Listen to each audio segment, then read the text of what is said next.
I pedalled to the metal. The engine of my Fiat 500 roared and screamed for mercy, but I was fresh out. The car shook and juddered like it was going back in time, but I wasn't travelling to 1955, I was going to Doncaster. A priest had called me for assistance.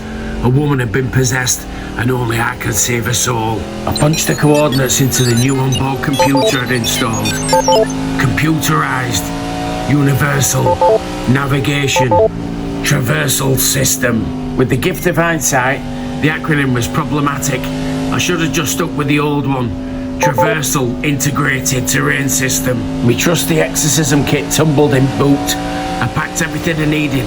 Crucifix, holy water, Bible, 2 Scotch eggs, a corned beef sandwich, and 2 cans of Dunbar. Doncaster was still 83 miles away, and the Fiat 500 is thirsty. I'd probably be lucky if I got change from 60 quid for the 200-mile round trip, but when a woman's soul is in danger, it's a small price to pay. If she survives long enough, maybe I'll ask her for some petrol money. This is Christopher Ghostknob presents The Exorcism of Ophelia Plums. Good evening, Christopher.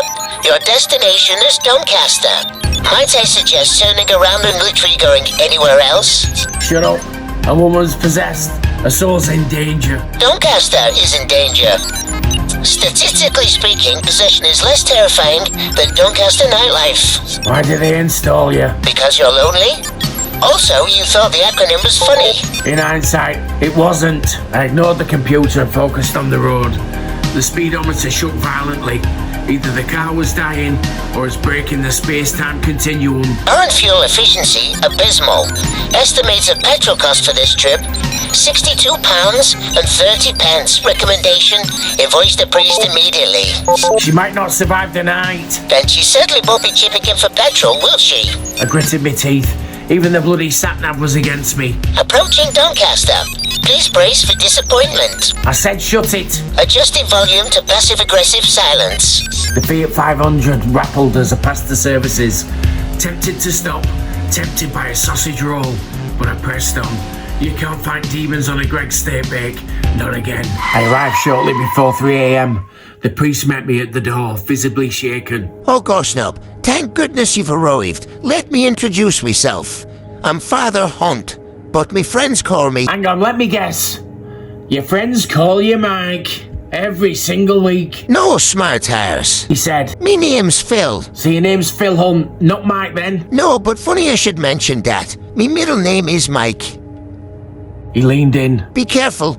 The demon, it mocked me sandals. I looked down. Your sandals deserve mocking. They look like Poundland Crocs. They're practical. He protested. They're perforated, I said. She also called me Father Discount. Said the only thing holy about me is the hole of me socks. I nodded. Harsh but accurate. I needed a quick snack before the exorcism. I drove to Doncaster with me heaters on full. Me Scotch eggs had become sweaty, and me corned beef sandwich was starting to ooze. I had a quick look in a freezer for some snacks and I was horrified. Frozen doner meat. The filthy cow. Maybe her soul was beyond saving. The instructions said, cook from frozen in 5 minutes. What kind of filthy beast would eat this crap? Ghostknob, hurry. She's getting worse. Father Hunt said, yeah, give me 5 minutes. I said. I placed the warm doner meat on a wholemeal barm cake, but something was missing. A cheese slice. She had none in her fridge. Thankfully, I always carry a cheese slice in the back pocket of my Primark jeans for emergencies like this. Luckily, it hadn't absorbed too much arse juice from the drive over here. Stomach full. I was ready to perform the exorcism. He gestured upstairs. She's in the bedroom, possessed by a wicked, wicked demon. I've never seen such evil. I have empathy. Back in 2015, I was also possessed. After 12 pints of Dunbar, a torn demon called Gareth entered me behind the Weatherspoons in Scarborough. As we climbed the stairs, Father Hunt whispered, Don't pay any attention to the filth that comes out her mouth. Filth? I said. Sounds like my kind of dinner conversation. We entered the bedroom. Ophelia Plums sat bolt upright in bed, hair floating like she'd just discovered zero gravity, eyes glowing. Ghostknob, She hissed. your nan's a fan of Winkies. I didn't flinch. You leave my nan out of this. Your nan likes milking cows because she's run out of Winkies. She cackled. You remind me of a Wetherspoons curry club. Cheap, spicy, and always gives me the runs. I sprinkled holy water on her forehead. Better runs than rudeness. Doncaster's had enough of that already. She screamed. Did you hear about the streaker in church? He was caught by the organ. Then she grinned. The difference between a nun in church and a woman in the bath. One has hope in her soul. Two nuns on a bicycle around the back streets of Rome. One nun looks over at the other and says, I've never come this way before. The other nun replies, must be the cobblestones. The demon clearly enjoying herself. Father Hunt turned pale. That is not the Holy Scripture. Relax, I said. Ever heard the one about the vacuum cleaner and the cucumber? He did not look relaxed. No. Neither did your mum, so she opened the airing cupboard. The demon hissed. Father Hunt gulped. What's pink, veiny, long, hard, with a big red helmet? A veiny long pig with a knife riding a motorbike. You heard about Star Trek toilet paper? It circles Uranus looking for Klingons. Ooh, I'm a cheeky one, me, Anna. Ooh. What was the problem with the Origami Adult channel? It was paper view only. Dyslexic man walked into a bra. It's worse than finding a worm in your apple. Finding a vein in your hot dog. What do two female vampires say to each other after a date? See you next month. Ooh. Ophelia roared, levitated, spun like a windmill. I call you a mixed grill, but nothing about you's mixed, and you've only got one sausage. One's enough. A deadpan hurling the last of the holy water. A body crashed on bed. Her eyes cleared. A huge fart rattled the room. Then silence. Ophelia blinked. Her voice soft and human. Thank you, Ghostknob.